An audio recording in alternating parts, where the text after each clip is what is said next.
பேரிடர் அங்கே வந்து எல்னினோ புயல் வருதுங்கிறாங்க, இன்னொரு புயல் வருதுங்கிறாங்க, தொடர்ந்து பயமுத்திட்டே வராங்க. வழக்கமாக வந்து வருடந்தோறும் டிசம்பர் மாதம்னா நிச்சயமாக வந்து பெருவெள்ளம் பெருமழை வருதுங்க. இந்த வருடம் டிசம்பர் எப்படி இருக்கும்? டிசம்பர் மாசங்கிறது வந்து பாத்தீங்கன்னா இதே சந்திரன் வந்து மீனத்துக்கு போகும்போது கண்டிப்பா பாத்தீங்கன்னா 8/12/2026 ஒரு மழைங்கிறதே இந்த தென்மேற்கு மழையா இருக்கட்டும், வடகிழக்கு பருவமழையா இருக்கட்டும், எதிர்பாராத வேலையா இப்போ வந்து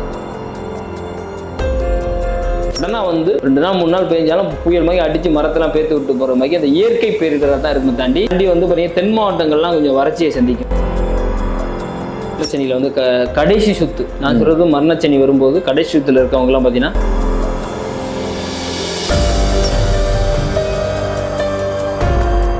இறைவன் ஒரு முறையே தெல்லம் கொண்ட மையன் பிள்ளை வணக்கம். என்ன நலமா இருக்கீங்களா? நிச்சயம் நல்லா இருப்பீங்க, நல்லது நடக்கும். இன்னைக்கு பார்க்க போறது ஒரு முக்கியமான காணொலிங்க. நம்ம கூட யார் இருக்காங்க பார்த்தீங்கன்னா ஜோதிட திரு ஆவுடைய அண்ணாமலை இருக்காங்க. ஐயா வணக்கம். வணக்கம் ஐயா. தொடர்ந்து பேசிட்டு இருக்கோம். இப்போ பார்க்க போறது வந்து நம்ம பேரிடர் அங்கே வந்து எல்னினோ புயல் வருதுங்கிறாங்க, இன்னொரு புயல் வருதுங்கிறாங்க, தொடர்ந்து பயமுத்திட்டே வராங்க. வழக்கமாக வந்து வருடந்தோறும் டிசம்பர் மாதம்னா நிச்சயமாக வந்து பெருவெள்ளம் பெருமழை வருதுங்க. இந்த வருடம் டிசம்பர் எப்படி இருக்கும்? பொதுவாக இயற்கை பேரிடர் எப்படிங்க? இப்போ இந்த நிலச்சரிவுலாம் கூட கேரளாவில் நடந்துச்சு, அது தாண்டி இந்த மும்பை பக்கத்தில் புனே கிட்ட நடந்துச்சு. இதெல்லாம் வந்து ஆல்ரெடி நான் போட்டு 2 நாளில் வந்து அந்த சந்திரன் வந்து சனியோட சேர்க்கை சேரும்போது இந்த தென்மேற்கு பருவக்காற்று மலையில் கண்டிப்பாக பார்த்தீங்கன்னா இது நடக்கும்னு சொல்லியிருந்தேன். கரெக்டாக வந்து கும்பத்தில் சந்திரன் இருக்கும்போது அந்த மழை ஆரம்பிக்குது. அது மீனத்துக்கு சந்திரன் போய் அந்த சனியோட சேரும்போது நிலச்சரிவு ஏற்பட்டு நான் முதல் நாள் போடுறேன், அடுத்த நாள் ஃபுல்லாகவே வந்து பயங்கரமாக நடந்துச்சு. அது வந்து பார்த்தீங்கன்னா பூமி ப்ளஸ் வந்து மலையை குறிக்க வேண்டிய கிரகம் வந்து சனி தான். அந்த சனி வந்து பார்த்தீங்கன்னா 30 வருஷத்துக்கு ஒரு முறை தான் வந்து மீனத்துக்கு போகுது. அப்போ அது வந்து பார்த்தீங்கன்னா கடகம், விருச்சகம், மீனம் இந்த 3 ராசியில் சனி, செவ்வாய், ராகு, கேது இது சம்மந்தப்பட்டாவே கண்டிப்பாக பார்த்தீங்கன்னா ஒரு விபரீதம் 100% நடக்கும். இந்த நீங்கள் எப்போ சூழ்நிலை கணக்கு பண்ணி பார்த்தாலும் அந்த சூழ்நிலை இருக்கும். அப்போ இந்த வருஷத்துக்கு பார்த்தீங்கன்னா இந்த தென்மேற்கு பருவக்காற்று மலையிலே பார்த்தீங்கன்னா உங்களுக்கு வந்து மீனத்தில் சனி உட்கார்ந்தாரு, இந்த சந்திரன் போய் இணையும் போது 100% அந்த வெற்றி கரெக்டாக அந்த 3-4 நாள் வந்து சரியான வந்து 3 நாள் இருந்துச்சு. அந்த 3 நாள் வந்து பயங்கரம் வந்து மழை பெஞ்சிச்சு. கரெக்டாக ஒரு 2.5 நாளைக்கு அப்புறம் அது மேசத்துக்கு போகும்போது தான் படிப்படியாக அது குறைஞ்சிச்சு. அந்த நமக்கு ஆல்ரெடி ஏற்கனவே கணிச்சு போட்டிருக்கேன். அதே மாதிரியே நமக்கு வடகிழக்கு பருவமழை பார்த்தீங்கன்னா டிசம்பர் மாதம் அதாவது வந்து நவம்பர் மாதம் ஒரு 10ஆம் தேதிக்கு மேலே ஒரு சரியான ஒரு மழை இருக்குது. ஒரு வந்து பருவமழையுமே பார்த்தீங்கன்னா வந்து கண்டினியூவான இந்த காலகட்டத்தில் பேஞ்சிக்கிட்டு இருக்காது. இப்போ வந்து பார்த்தீங்கன்னா பருவமழை வந்து வடகிழக்கு பருவமழை ஓரளவு கம்மியாக தான் இருக்கும். ஆனால் சடனாக வந்து பார்த்தீங்கன்னா நவம்பரில் ஒரு இது வரும். அதே மாதிரியே டிசம்பர் மாதங்கிறது வந்து பார்த்தீங்கன்னா இதே சந்திரன் வந்து மீனத்துக்கு போகும்போது கண்டிப்பாக பார்த்தீங்கன்னா 8/12/2026 டிசம்பர் மாதத்தில் 8ஆம் தேதியிலேருந்து கணக்கு வச்சுக்கிட்டீங்க அப்படின்னா அதுலேருந்து ஒரு வாரத்துக்குள்ள 100% பெரிய லெவலில் ஒரு பாதிப்பு வந்து கொடுக்க போகுது. வெள்ள பாதிப்பு, புயல் சேதம், இது மாதிரிக்கு ஒரு அமைப்பு வந்து மிகப்பெரிய ஒரு இயற்கை பேரிடருங்கிறது கண்டிப்பாக இருக்க போகுது. அது வந்து டிசம்பர் மாதத்தில் கண்டிப்பாக இந்த வருஷத்தோட பலனில் கண்டிப்பாக வந்து இந்த சனியோட போய் சந்திரனை தொடும்போது பெரிய லெவலில் வந்து இருக்க போகுது. அதே மாதிரியே விருச்சகத்துலையுமே பார்த்தீங்கன்னா சூரியனோட சந்திரன் வந்து சேர்றாரு அந்த காலகட்டத்தில். அதுவுமே வந்து ஒரு சரியான ஒரு இதாக இருக்கும். வெப்பமாக, அதாவது வந்து நீங்கள் சடனாக பார்த்தீங்கன்னா வெப்ப மாதிரியே இருக்கும், திடீர்னு புயல் மழை வர்ற மாதிரியே தான் வந்து மலைகள் வந்து அதீதமாக பெய்கிற வேலையை கண்டிப்பாக செய்யும். இது வந்து பார்த்தீங்கன்னா ஒரு பாதிப்புங்கிறது பார்த்தீங்கன்னா நம்ம சென்னை மாதிரிக்கு ஒரு ஏரியாவில் ஒரு கண்டிப்பாக பார்த்தீங்கன்னா டிசம்பர் மாதங்கிறது ஒரு இது இருக்குது, ஒரு பெரிய லெவலில் ஒரு பாதிப்பு ஒன்று இருக்குது இந்த வருஷத்தில். நிச்சயமா. இப்போ இந்தியா முழுக்க சொல்றீங்களா இல்லை நம்ம தமிழகத்தில் சொல்றீங்களா? தமிழகத்தில் 100% இருக்கும். இது தென் மேற்கு பருவமழை தான் இப்போ ஆல்ரெடி நம்ம சொன்னோம். ஆனால் இந்த வருஷத்தை பொறுத்தவரை பொதுவாகவே பார்த்தீங்கன்னா சடனாக பேஞ்சிட்டு இருக்க மழையெல்லாம் இருக்காது. அந்த நீர் ராசியில் வந்து இப்போ பொதுவாகவே பார்த்தீங்கன்னா உங்களுக்கு கடகத்தில் வந்து குரு உட்கார்ந்துருக்காரு. அந்த குரு வந்து பார்த்தீங்கன்னா கடகத்தில் குரு உட்கார்ந்துருந்தாலும் அந்த குருவோட பார்த்தீங்கன்னா கேது இது மற்ற கிரகங்கள் செவ்வாயெல்லாம் தொடர்படும் போது கண்டிப்பாக பார்த்தீங்கன்னா உங்களுக்கு வந்து அது பாதிப்பை தான் கொடுக்குமே தாண்டி உங்களுக்கு பெரிய லெவலில் உங்களுக்கு வளர்ச்சியை கொடுக்காது. அப்போ என்ன பண்ணுது அப்படின்னா இந்த காலகட்டத்தில் பார்த்தீங்கன்னா ஒரு மழைங்கிறதே இந்த தென்மேற்கு மழையாக இருக்கட்டும், வடகிழக்கு பருவமழையாக இருக்கட்டும், நம்ம சடனாக வந்து பேஞ்சிக்கிட்டே எல்லாம் மழை இருக்காது. ஒரு கண்டினியூவாக பெய்யறதுலாம் எதிர்பாராத வேலையாக இப்போ வந்து பார்த்தீங்கன்னா இந்த வெப்பச்சலன மழை வருது அப்படின்னு பார்த்தீங்கன்னா இடி மின்னலோட வரும் பார்த்தீங்களா, அது மாதிரிக்கே தான் வந்து உங்களுக்கு வந்து மிகப்பெரிய ஒரு பாதிப்பு கொடுக்குற வேலையை கண்டிப்பாக செய்யும். சடனாக வந்து 2 நாள் 3 நாள் பெஞ்சாலும் புயல் மாதிரி அடித்து மரத்தெல்லாம் பேத்து விட்டு போகிற மாதிரி அந்த இயற்கை பேரிடராக தான் இருக்குமே தாண்டி சடனாக இருக்காது. அதை தாண்டி வந்து பார்த்தீங்கன்னா தென் மாவட்டங்கள்லாம் கொஞ்சம் வறட்சியை சந்திக்கும். தென் மாவட்டங்கள் பார்த்தீங்கன்னா இப்போ நம்ம டிஸ்ட்ரிக்ட்லாம் இருக்குல்ல, எனக்குலாம் புதுக்கோட்டை டிஸ்ட்ரிக்ட், இப்போ அது மாதிரி ஏரியாலாம் பார்த்தீங்கன்னா கொஞ்சம் ஒரு சில வறட்சியை சந்திக்கிற வேலையை கண்டிப்பாக செஞ்சு கொடுக்கும். இது மாதிரிக்கும் மழை இருக்காது. இப்போ சென்னை மாதிரிக்கு ஏரியாவில் இந்த கடல் சார்ந்த, அதாவது வந்து சந்திரன் போய் கடைசி இந்த கடல் சார்ந்த அதிகமாக இருக்கும்போது இந்த கடலோர மாவட்டங்கள் வந்து ஒரு மிகப்பெரிய பாதிப்பை ஏற்படுத்துகிற வேலையை கண்டிப்பாக செய்யும். அது மாதிரி வந்து உள் மாவட்டங்கள்லாம் வந்து பெரிய லெவலில் இது இருக்காது.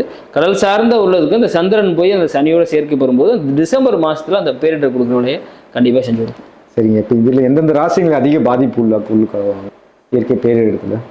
இந்த ராசின்லாம் இல்லை, இது வந்து இயற்கையா சொல்ற இந்த விஷயம் வந்து இப்போ வெப்பத்தால சில பேர் நோய்கள், வெப்பம் சார்ந்த நோய்கள் அதிகமாகுது இல்லை? அப்போ வந்து பார்த்தீங்கன்னா பொதுவாகவே இந்த மீன ராசி பொதுவாகவே புரிஞ்சுருக்கு. இப்போ மீன ராசிக்கு பொதுவாகவே பார்த்தீங்கன்னா இந்த 7.5 சனி வந்து பார்த்தீங்கன்னா செம்மச்சனி நடக்குது.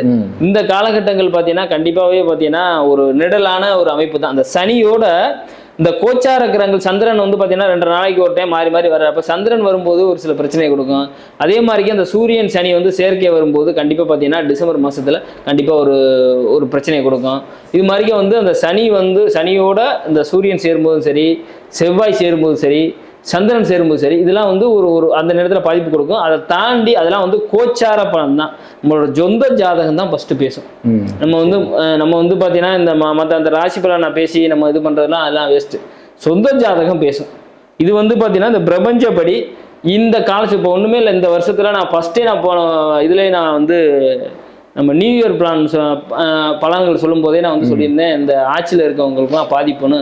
நம்ம வீட்டில் வச்சு நம்ம ஒரு டைம் இன்டர்வியூ எடுத்தோம். இந்த குரு 10ல் இருக்கு, கன்னியா லக்னத்தில் பிறந்திருக்கு இந்த வருஷம், கண்டிப்பாக பார்த்தீங்கன்னா பாதிப்பு வந்து ஆட்சியாளருக்கு பதவி வந்து பறிப்படும் அப்படின்னு சொல்லியிருந்தேன். இப்போ வந்து பார்த்தீங்கன்னா முதலமைச்சர் ஸ்டாலின் இருந்தார், அப்போ இப்போ மாறிச்சா இல்லை ஆட்சி.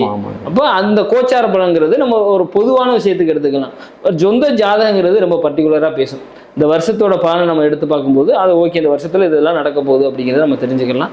பட் ஆனால் நம்ம ஒரு மனிதனாக தனி மனிதனாக பார்க்கும்போது சொந்த ஜாதகம் பெருசாக சொந்த ஜாதகம் பலம் இல்லாமல் இருந்துச்சு அப்படின்னா இந்த கோச்சார பலன்கிறது கொஞ்சம் செயல்படுற வேலையை செய்யும். இப்போ தெய்வ வழிபாடுலாம் எதுங்க மேற்கொள்ளலாம் இயற்கையிலேருந்து நான் தன்னை பாதுகாத்துக் கொள்றதுக்கு? எனக்கு தெரிஞ்சு வந்து சனீஸ்வரன் வழிபடுறது ரொம்ப ரொம்ப நல்லது. இந்த ஏன்னா வந்து அவர் நீர் ராசியில இருக்காரு. அதை தாண்டி இப்போ இது காலபுருஷ தத்துப்படி அது 12ஆம் இடத்து அதிபதி பார்த்தீங்கன்னா உங்களுக்கு வந்து குரு பகவான் தான். அந்த விரயஸ்தானத்தில் வந்து பொதுவாகவே பார்த்தீங்கன்னா வந்து சனி பகவான் வந்து 12ஆம் இடத்துல உட்காந்துருக்கும் போது, மீனத்தில் உட்காந்துருக்கும் போது பொதுவாகவே பார்த்தீங்கன்னா அந்த ஆயில் சார்ந்த பயங்கிறது மக்களுக்கு இருக்கும். வாழ்க்கை சார்ந்த பயங்கள் வந்து பய உணர்வு, என்ன பண்ண போறோம், எல்லாத்துக்கும் ஒரு பய உணர்ச்சி, எல்லாமே எல்லாருக்குமே அந்த ஒரு எண்ண ஓட்டத்தை கண்டிப்பா கொடுக்கும். இது வந்து ஏன்னா 30 வருஷத்துக்கு ஒரு சனி வந்து மீனத்துக்கு வர்றாரு அப்படிங்கிற பட்சத்துல கண்டிப்பா பாத்தீங்கன்னா அந்த ஒரு எண்ண ஓட்டம் வந்து எல்லாருக்குமே இருந்துகிட்டே இருக்கும். அந்த எண்ண ஓட்டம் வந்து பாத்தீங்கன்னா இருக்கும்போது நம்ம வந்து பொதுவாகவே பார்த்தீங்கன்னா சனீஸ்வரன் வழிபடலாம். அது என்னைக்கு வழிபடலாம் அப்படின்னா பார்த்தீங்கன்னா வியாழக்கிழமை வழிபடுறது ரொம்ப ரொம்ப நல்லது. அதை தாண்டி இன்னொரு விஷயம் என்ன அப்படின்னா அன்னாடும் வேலை பார்ப்பாங்க பார்த்தீங்களா, அன்னாடும் ஒரு சம்பளத்துக்கு வேலை பார்த்து இன்னைக்கு இதை போய் வேலை பார்த்து இதை கொண்டு போய் கொடுத்தாதான் நம்ம வந்து குடும்பம் வந்து ரன் ஆகும் அப்படிங்கிற மாதிரி ஒரு அடித்தட்டு மக்கள் இருக்காங்களா, அவங்களுக்கு முடிஞ்ச மட்டும் நம்ம ஏதாவது ஒரு சாப்பாடோ ஏதோ உங்களால முடிஞ்ச மட்டும் அவங்க உண்ற விஷயமா இருக்கணும். அதுதான் குரு ஃபஸ்ட்டு. அது மாதிரி ஏதாவது வாங்கி கொடுத்து பண்ணோம் அப்படின்னா கண்டிப்பாக வந்து நல்லாயிருக்கும். அன்னாடும் உழைக்கிறவங்களாக இருக்கணும். இது அவங்களுக்கு ஒரு சில ஹெல்ப் பண்ணோம்னா கண்டிப்பாக வந்து நல்லாயிருக்கும். சில ஹேண்டிகேப்டாக இருப்பாங்க, கால் கை முடியாதவங்க, அவங்களுக்கு ஹெல்ப் பண்ணி அப்படின்னாலும் சிறப்பாகவே இருக்கும். இந்த வருஷம் காலகட்டம் முடிகிற வரைக்கும் இந்த ஒன்றும் இல்லை, சனி மீனத்தை விட்டு போகிற வரைக்கும் வேணால் பண்ணலாம். அது மாதிரி இதை முடியாமல் இருக்கவங்கலாம் இது மாதிரி உதவி பண்ணிக்கிட்டு இருந்தாங்க அப்படின்னா கண்டிப்பாக வந்து சிறப்பாகவே இருக்கும். கண்டிப்பாக ஒரு தர்மம் பண்ணுறது தன்னை காத்துக்கலாம். அது சில பேர் வயசாகியே ரொம்ப நோய் நொடியில் கஷ்டப்பட்டுக்கிட்டு இருப்பாங்க. அது மாதிரி இந்த மீன ராசி அன்பர்கள் வந்து இந்த 7.5 சனியில் வந்து கடைசி சுத்து, நான் சொல்கிறது மரணச்சனி வரும்போது கடைசி சுத்தில் இருக்கவங்கலாம் பார்த்தீங்கன்னா சாதாரண அடித்தட்டு மக்களுக்கு ஒரு சில அன்னதானங்களை உதவி பண்ணிக்கிட்டு இருந்தாங்க அப்படின்னா கண்டிப்பாக பார்த்தீங்கன்னா அந்த சனி பகவான் வந்து இப்போ 10 நாளில் முடிக்க வேண்டிய உயிரை இன்னொரு 20 நாளைக்கு போட்டு வச்சுருப்பார். இது மாதிரியே ஒரு காலகட்டத்தை நம்ம வந்து செஞ்சுக்கலாம். அது மாதிரி அந்த கால் முடியாமல் கை முடியாமல் இருக்காங்கள அவங்க மாதிரியால் ஹெல்ப் பண்ணுறதுலாம் வந்து ரொம்ப ஒரு சிறப்பான விஷயம். அதுதான் பெரிய பரிகாரமே. நீங்க கோயிலுக்கு போறீங்களோ போகலையா, முடியாதவங்களுக்கு உதவி பண்ணணும். அதான் அது அன்னாடும் காட்சிகளுக்கு உதவி பண்ணலாம், தினக்கூலிகளுக்கு அன்னாட வேலை பார்க்குறவங்களுக்கு. அதை தாண்டி வந்து இந்த ஹேண்டிகேப்டாக இருக்காங்கல்ல அவங்களுக்கு மாதிரி உதவி பண்ணி அப்படின்னா கண்டிப்பாக இந்த 7.5 சனிலாம் இந்த பெருசாக தெரியவே தெரியாது. அதே மாதிரி 7.5 சனி நடக்கும்போது 2.5 வருஷத்துக்கு ஒரு டைம் ஒரு எந்த விஷயம், ஒரு ஆஃபீஸாக இருந்தாலும் சரி இல்லை ஒரு வீடாக இருந்தாலும் சரி, ஏதோ ஒரு மாற்றங்கள் ஒரு இடத்துலேருந்து ஒரு இடம் மாறிக்கிட்டே இருந்தோம் அப்படின்னா அந்த 7.5 சனி நடக்குதுன்னே தெரியாது. எந்த சனி எந்த சுத்தா இருந்தாலும் சரி பண்ணி விட்டு போயிடும். நிச்சயமாங்க, தொடர்ந்து வந்து நல்லது பண்ணணும். இதுதான் சொல்லுவாங்க தர்மம். தர்மகாரகன் வந்து சனி வந்தாரு, அதனால தானே துலாத்துல போய் சனியை வந்து உச்சம் பெற வச்சிருக்கா. துலாசிலே பார்த்தீங்கன்னா திராஸ் தானே இருக்கும். பொதுவாக தர்மகாரகன் ஆயுள்காரகன் எல்லாமே சனி தான். அதனால தான் சனியை வந்து இப்போ சனி வரும்போதெல்லாம் பயப்படுறது காரணமே நல்லது பண்ணுற வந்து பயப்பட தேவையில்லை. என்னதான் பண்ணாலும் வந்து என்ன நம்ம கர்மவினை என்னென்ன பண்ணி வச்சிருக்கோமோ அதெல்லாம் சேர்த்து ஒரு சில விஷயத்தை கொடுக்கும். ஆனால் நம்மளை பொறுத்தவரை நியாயவாதியாக தான் இருப்போம். ஆனால் வந்து பார்த்தீங்கன்னா அவருக்கு தெரியும்ல எல்லாமே. இந்த மாதிரி தான் ஒரு கிரக அமைப்பே செயல்படும். சரி, மிக்க நல்லதுங்கய்யா. தொடர்ந்து பேசுவேன். நன்றி. நன்றி.